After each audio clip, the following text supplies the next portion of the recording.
അതായത് ദൈവവുമായിട്ടുള്ള ബന്ധം ഏറ്റവും വലിയ പ്രലോഭനത്തിന് എന്താണെന്ന് അറിയാമോ?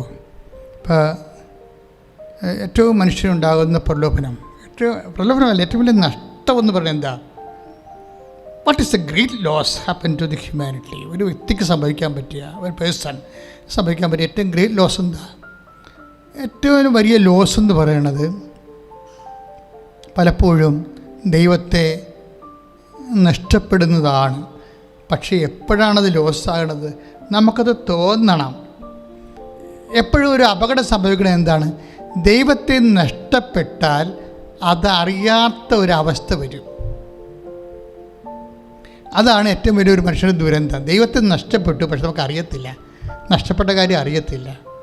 ആദ്യകാലങ്ങളൊക്കെ അറിയും, പിന്നെ അറിയത്തില്ല എന്ന് പറഞ്ഞു കഴിഞ്ഞാൽ അത് വേറൊരു ലെവലാണ്.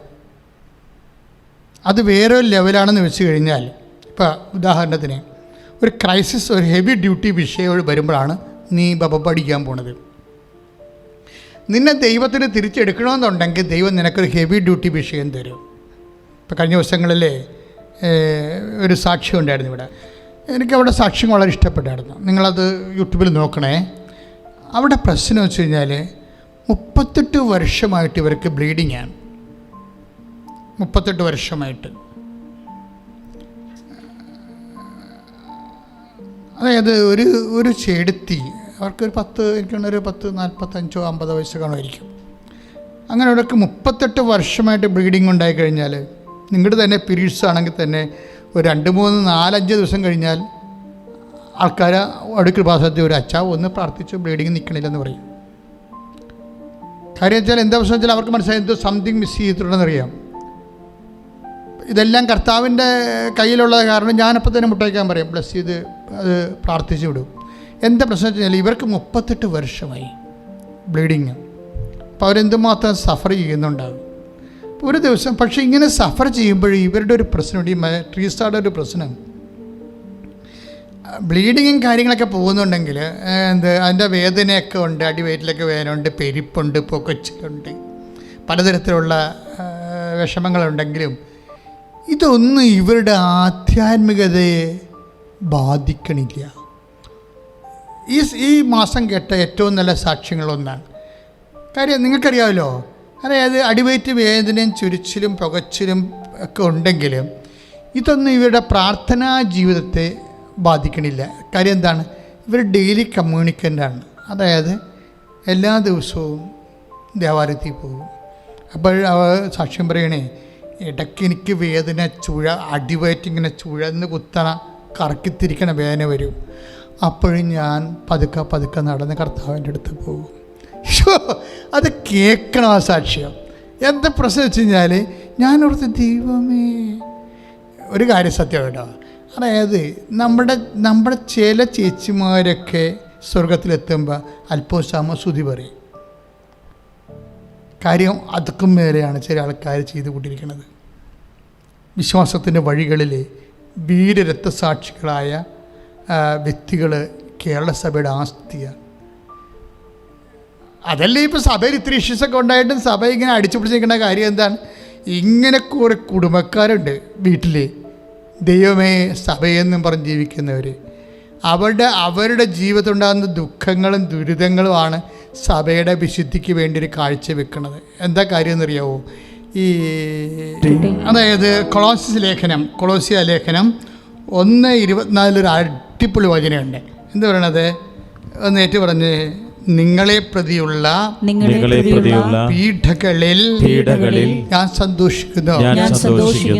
സഭയാകുന്ന തന്റെ ശരീരത്തെ പ്രതി ക്രിസ്തുവിന് സഹിക്കേണ്ടി വന്ന പീഡകളുടെ കുറവ് എന്റെ ശരീരത്തിൽ ഞാൻ നികർത്തുന്നു. അപ്പോൾ ഓരോരുത്തരുടെ വേദനയില്ലേ, ഓരോരുത്തർക്കും ഉണ്ടാകുന്ന ഓരോ തരത്തിലെ ശാരീരിക വേദനകളെല്ലാം എന്തിനു വേണ്ടിയാണ് പൗലോസ് പറഞ്ഞിരിക്കുന്നത്? വിശുദ്ധ പൗലോസ് സഭയാകുന്ന ശരീരത്തെ പ്രതി യേശുക്രിസ്തു സഹിച്ച പീഡകളുടെ കുറവ്. സഭയാകുന്ന ശരീരം എന്ന് പറയുമ്പോൾ സഭയ്ക്ക് നമുക്കറിയാമല്ലോ, ഈശോയ്ക്ക് 2 ശരീരമുണ്ട്. ഒന്ന് മൗലിക ശരീരം, ഈശോ തന്നെയാണ് മൗലിക ശരീരം. സഭയുടെ ശിരസ് അല്ലേ? നമ്മുടെ സഭ, നമ്മളെന്താണ്? ഭൗതിക ശരീരം, ബോഡി. നമ്മളെ ബോഡിയും കർത്താവ് നമ്മുടെ ശിരസ്സും അല്ലേ?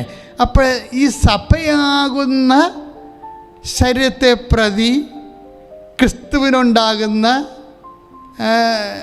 സഭയാകുന്ന ശരീരത്തെ പ്രതി ക്രിസ്തുവിന് സഹിക്കേണ്ടി വന്ന പീഡകളുടെ കുറവ്. അപ്പോൾ പീഡകൾക്ക് കുറവ് എങ്ങനെ ഉണ്ടാകണത്?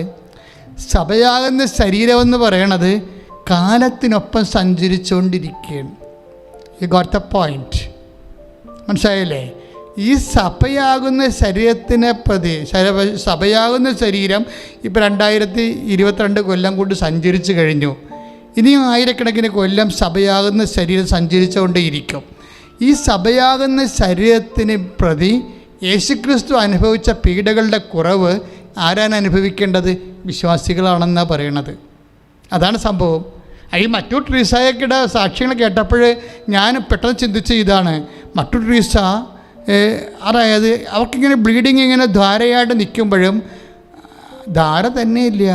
ഒരിക്കലും ഇവരിങ്ങനെ താടി മേശയിലിങ്ങനെ വെച്ചുകൊണ്ട് അച്ഛൻ്റെ ഈ ധ്യാനം കൂടിക്കൊണ്ടിരിക്കുകയാണ്. ഈ ധ്യാനം അത് ചൊവ്വാഴ്ച ധ്യാനം കൂടിക്കൊണ്ടിരിക്കുകയാണ്. ഇപ്പം ഞാനോർക്കും ഈ മനുഷ്യന്മാർ അതായത് ആദ്യ ചൊവ്വാഴ്ച ധ്യാനം ഇവർ കൂടണം. ഈ ബ്ലീഡിങ് ഉള്ള രോഗി എങ്ങനെ കൂടണത്? അവർ മേശയുടെ അരികെ മുട്ടയിൽ നിന്നിട്ട് മൊബൈൽ ഓൺ ചെയ്ത് വെച്ചിട്ട് കൈ പരിശുദ്ധ കുർബാന നിൽക്കുന്ന പോലെ കൈ കുപ്പിക്കൊണ്ടാണ് ഈ മറ്റു ട്രീസ ഈ ധ്യാനം കൂടിക്കൊണ്ടിരിക്കുമ്പോൾ പെട്ടെന്ന് എനിക്കൊരു മെസ്സേജ്. എന്താ കാരണത്? 38 കൊല്ലമായിട്ട് രോഗമുണ്ടായിരുന്ന ഒരു സ്ത്രീയെ കർത്താവ് കാണിക്കുന്നുണ്ട്. അപ്പോൾ ഈശോ ഇവിടെ ഇരിക്കണം, ഞാൻ ഇവിടെ ഇരിക്കണം, എൻ്റെ പുറകിൽ അമ്മ നിൽക്കണം. ഇവർ ട്രീസ എവിടെയോ, അവരെവിടെയാണ്? മറ്റൂര്. അതെവിടെ നിൽക്കണത്? എവിടെയാണ് അത്? അങ്കമയ്യ. അവിടെയാ. അപ്പോൾ അവിടെ അവർ അവരുടെ വീട്ടിൽ നിന്ന് പ്രാർത്ഥിക്കുകയാണ്. അവരിപ്പോൾ അങ്കമാലിലല്ല അമേരിക്കയിലായാലും യേശുവിനെ സംബന്ധിച്ചിടത്തോളം എവിടെയാണ്? അരികിൽ തന്നെയാണ്. അവർ പ്രാർത്ഥിക്കുമ്പോൾ ഈശോ പറയണത് കണ്ട, അവൾ ബ്ലീഡിങ് ആയിട്ട് പോലും മുട്ട എന്ന് പ്രാർത്ഥിക്കുകയാണ്. എന്നിട്ട് എനിക്ക് മെസ്സേജ് തരും, അവളെ ഞാൻ ഹീലാക്കിയിട്ടുണ്ട്, അത് അവളോട് പറയാൻ പറയും. അവളെ ഞാൻ ഹീലാക്കിയിട്ടുണ്ട്, അവളോട് പറയാൻ പറയും. അപ്പോൾ എനിക്ക് ട്രീസായുടെ ഫിഗർ കിട്ടും. ഞാൻ പറഞ്ഞു ഇങ്ങനെ വയറ്റിൽ നിന്ന് ഒരു കല്ല് പോലൊരു സാധനം വരണം.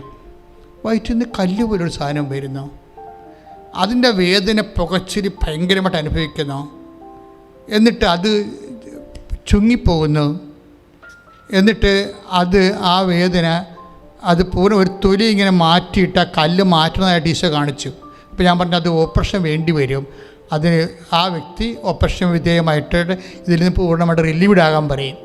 അപ്പോഴും മനസ്സിലായപ്പോൾ അവർക്ക് മനസ്സിലായി. അവരിങ്ങനെ താടിയൊക്കെ മേശപ്പുറത്ത് വെച്ചിട്ട് ഈ പ്രസംഗം കേട്ടോണ്ട് ധ്യാനം കേട്ടോണ്ട് ഭക്തിയോടെ ഇരിക്കണം. അപ്പോഴാണ് അവളുടെ കാര്യം ഈശോ പറയണത്. അവളുടെ കാര്യം ഈശോ പറയണത് എന്താ പറയണത്? അവളുടെ വയറ്റിൽ നിന്നൊരു കല്ല് പോലൊരു സാധനം വരുന്ന വെച്ചപ്പോൾ 2 ദിവസത്തിന് മുമ്പ് ഈ സാധനം വന്നു. വയറ്റിൽ നിന്ന് യൂട്ടസിൽ നിന്ന് ഇറങ്ങിയിട്ട് ജനേന്ദ്രത്തിൽ കൂടി പുറത്തേക്ക് വരികയാണ് കല്ല്. വല്ലാത്ത വേദനയാണ്. എന്നിട്ട് അത് കല്ലല്ല ശരിക്കും പറഞ്ഞാൽ ഒരു കടുത്ത ഒരു വിരൽ പോലെ ഇരിക്കുന്ന, ഞാൻ ഇത് കൃത്യമായിട്ട് കാണിച്ചൊക്കെ പറയുന്നുണ്ട്, വിരൽ പോലെ ഇരിക്കുന്ന ഒരു വസ്തുവാണ് ഇറങ്ങി വരുന്നത്. അപ്പം അത് എത്രയും വേഗം ഓപ്പറേറ്റ് ചെയ്ത് മാറ്റാൻ ഈശോ പറയുകയാണ്. അപ്പോഴെന്നുവെച്ചാൽ ഒരു വ്യക്തിയുടെ വളരെ പ്രൈവറ്റായിട്ടുള്ളൊരു വിഷയമാണത്. അതുപോലും ഈശോ എത്ര ശ്രദ്ധയോടെയാണ് ഇരിക്കണത്. പക്ഷേ എന്തുകൊണ്ടാണ്? ട്രീസായുടെ നിലവാരമാണത്. അവളതിന് പേയ്മെൻറ്റ് ചെയ്യാൻ തയ്യാറാണ്. അവൾ ഈ ബ്ലീഡിങ് വെച്ചുകൊണ്ട് അവൾ ഈ ആരാധന കൂടിക്കൊണ്ടിരിക്കുകയാണ്. ഈശോ എന്ന് വെച്ചാൽ അവൾക്ക് ഈശോ തന്നെയാണ്, വേറെ ഒന്നുമല്ല. നമുക്ക് ഈശോ എന്ന് പറയുമ്പോൾ നമ്മുടെ കാര്യം സാധിച്ചിട്ട് പിന്നീട് യൂസ് ആൻഡ് ത്രോ ആയിട്ട് എറിഞ്ഞു കളയാൻ പറ്റിയ എന്തോ സാധനമാണ്. അതാണ് വിഷയം. പല ആൾക്കാർക്ക് അടിപ്പം പറ്റിയിരിക്കണ ഇതാണ്. എല്ലാവർക്കും അനുഗ്രഹം കിട്ടിയിട്ടുണ്ട്. ആ അനുഗ്രഹിക്കണ ആ സമയത്തൊക്കെ എല്ലാം വലിയ പഞ്ചപുച്ഛം ഉടച്ച് ഒച്ചാനിച്ച് കർത്താവിൻ്റെ കൂടെ ഇങ്ങനെ ഈ നമ്മൾ വീട്ടിൽ വളർത്തുന്ന പട്ടി നക്കി വാലാട്ടിക്കൊണ്ട് നടക്കുന്ന പോലെ ഒരാഴ്ച വാലാട്ടിക്കൊണ്ട് നടക്കും. അതിനുശേഷം ഗുഡ് ബൈ പറയും. അവരവരുടെ വഴിയായി, അവരുടെ രീതിയായി, അവരുടെ പഴയ മനുഷ്യനായി. അപ്പോൾ ഇങ്ങനെ വരണ കൊണ്ട് പക്ഷേ ട്രീസ ഇത്രയും പ്രശ്നം ഉണ്ടായിട്ടും ഉടമ്പടി ചെയ്തിട്ടുണ്ട്. പക്ഷേ ഉടമ്പടി ചെയ്യുമ്പോഴും ഇത്രയും വലിയ വിഷയം ചെയ്യുമെന്ന് ഈ ട്രീസക്ക് അറിയത്തില്ല.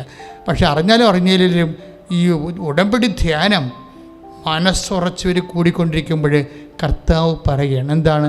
ഇവിടെ ഇങ്ങനെ ചെയ്യുന്നുണ്ട്, അവൾ ഇനി വേദനിക്കേണ്ട കാര്യമില്ല, അവളുടെ കാര്യത്തിൽ തീരുമാനമെടുക്കും.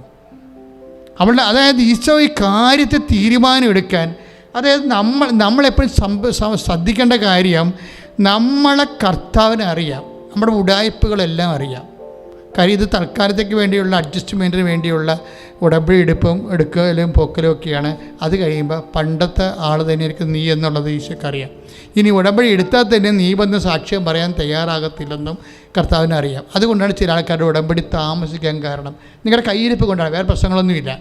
മറിച്ച് മര്യാദയ്ക്ക് കർത്താവിലേക്ക് ഈ വിഷയം കൊണ്ടുവന്ന് ഈശോയ്ക്ക് വേണ്ടി ജീവിച്ച് ഈശോയാണ് എല്ലാത്തിനേക്കാൾ വലുതെന്ന് വിചാരിച്ചുകൊണ്ട് നമ്മളെങ്ങനെ ഈശോയെ കാണുന്നു, അതാണ് വിഷയം.